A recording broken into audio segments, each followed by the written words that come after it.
আসসালামু আলাইকুম। Welcome back to Shila's suggestion. আজকে আবার হাজির হয়েছি নতুন একটা ভিডিও নিয়ে। আজকের ভিডিও গর্ভবতী কিন্তু পেটের আকার বোঝা না যাওয়ার কারণ কি, অথবা গর্ভাবস্থায় সঠিকভাবে আপনার পেটের আকৃতি বৃদ্ধি না পাওয়ার কারণ কি। তাছাড়া অনেকেরই প্রশ্ন থাকে, পেটের আকৃতি যদি ছোট থাকে তাহলে গর্ভের বাচ্চা সুস্থ আছে কিনা বা তার বিকাশ সঠিকভাবে হচ্ছে কিনা তা বোঝায় কিনা। সবগুলো প্রশ্ন নিয়ে আজকে আলোচনা করব। ভিডিওটা শেষ পর্যন্ত দেখুন। ভালো লাগলে চ্যানেলটিকে সাবস্ক্রাইব করতে ভুলবেন না। আপনি একজন গর্ভবতী তা বোঝার অন্যতম একটা মাধ্যম হচ্ছে আপনার পেটের আকার বৃদ্ধি পাওয়া। একজন গর্ভবতী মা তার পেটের পরিবর্তন লক্ষ্য করবে সাধারণত দ্বিতীয় 3 মাস সময় থেকে, মানে গর্ভাবস্থার 4র্থ মাস থেকে কিছুটা আপনার গর্ভের আকার বৃদ্ধি পেতে পারে। 4র্থ মাস থেকে গর্ভবতী মায়ের পেটের আকৃতি বাড়তে শুরু করে। তবে কিছু কিছু মায়ের ক্ষেত্রে পেটের আকার আগের মতোই থাকতে পারে, তবে এর পেছনেও কিছু কারণ রয়েছে। অনেক সময় মায়েরা ডাক্তারের কাছে প্রশ্ন করে থাকে, পেটের আকার কেন বাড়ছে না, পেট ঠিকমতো বোঝা না যাওয়ার কারণ কি। গর্ভাবস্থায় পেটের আকৃতি বৃদ্ধি না পাওয়ার প্রথম কারণ হচ্ছে আপনি যদি প্রথমবারের মতো গর্ভবতী হয়ে থাকেন। কোনো নারী যদি প্রথমবারের মতো গর্ভবতী হয়ে থাকে তাহলে তার পেটের আকার ছোট দেখাবে, কারণ পেটের পেশিগুলি আগে প্রসারিত হয়নি, এখন প্রসারিত হবে।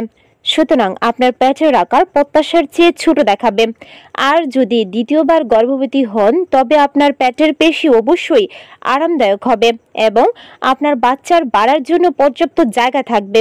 সেক্ষেত্রে আপনার পেট সময়ের তুলনায় আকারে বড় দেখাতে পারে। পেটের আকার বোঝা না যাওয়ার আরেকটি কারণ হচ্ছে শিশুর গর্ভে অবস্থান। গর্ভাবস্থায় আপনার শিশু গর্ভে প্রচুর নড়াচড়া বা ঘোরাফেরা করে। আপনি যদি গর্ভাবস্থার শেষ পর্যায়ে থাকেন তবে আপনাকে অবশ্যই কিছু ব্যাপারে সচেতন হতে হবে, যেমন আপনার শিশুর নড়াচড়ার কারণে গর্ভে তার অবস্থানের কিছুটা পরিবর্তন হতে পারে। যদি বাচ্চা আড়াআড়ি অবস্থানে থাকে সেক্ষেত্রে আপনার পেটের আকৃতিটা কিছুটা ফুটবলের মতো লাগতে পারে। তাছাড়া গর্ভাবস্থার শেষের দিকে বাচ্চার মাথা নিচের দিকে থাকা উচিত। যদি বাচ্চার মাথা নিচের দিকে থাকে বাচ্চা অনেক বেশি নড়াচড়া করতে পারে, তখন আপনার গর্ভের আকার বা পেটের আকৃতিটা কিছুটা লম্বাটে মনে হয়। আর লম্বাটে মনে হলেই বোঝা যায় যে আপনার পেট একেবারেই বাড়েনি বা আপনি গর্ভবতী আছেন কিনা তাও বোঝা যায় না। মায়ের উচ্চতা। গর্ভবতী মা যদি লম্বা হন তাহলে তাদের কোমর থেকে পাঁজরের নিচ পর্যন্ত অংশটা একটু লম্বা বা দীর্ঘ হয়, তাই তাদের জরায়ুর উপরের দিকে বাড়ার জন্য অনেকটা জায়গা পায়। এক্ষেত্রে তাদের জরায়ুর সামনের দিকে না বেড়ে শরীরের উপরের দিকে বাড়ে। এজন্য লম্বা গর্ভবতী মেয়েদের পেটের আকার তেমন বেশি বোঝাই যায় না। অন্যদিকে গর্ভবতী মা যদি বেটে হয় তাহলে জরায়ুর উপর বেশি জায়গা পাবে না।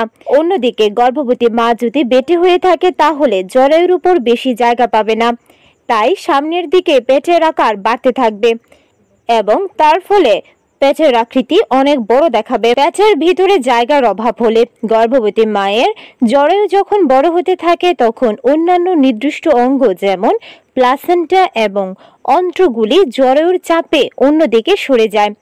যদি এগুলো জরায়ুর পাশে থাকে তাহলে পেটের আকার পাশটাতে বেশি বড় দেখাবে আর সামনের দিকে তেমন একটা বড় দেখাবে না।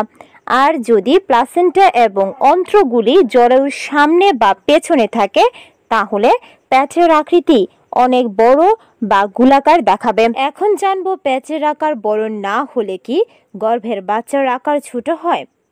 আসলে গর্ভাবস্থায় আপনার পেটের আকারটি কত বড় বা ছোট তা বিবেচ্য বিষয় নয়, তবে কিছু কিছু ক্ষেত্রে মায়ের পেটের আকার যদি দেখতে ছোট মনে হয় সেক্ষেত্রে বাচ্চা ঠিকমতো বেড়ে না ওঠার কারণ হয়ে ওঠে।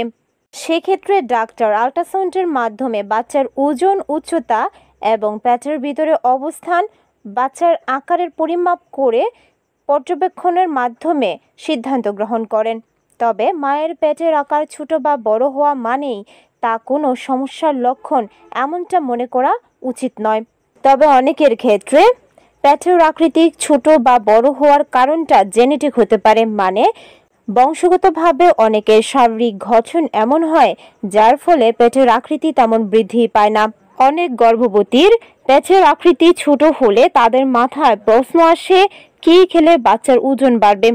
বাচ্চার ওজন বাড়ানোর জন্য আলাদা কিছু খাওয়ার প্রয়োজনই নেই।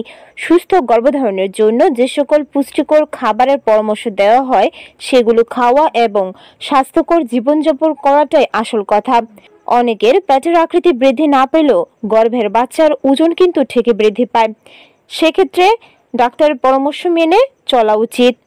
আশা করছি ভিডিওটা দেখে একটু হলেও উপকৃত হয়েছেন। ভালো লাগলে চ্যানেলটিকে সাবস্ক্রাইব করে পাশে থাকার চেষ্টা করবেন। আল্লাহ হাফেজ।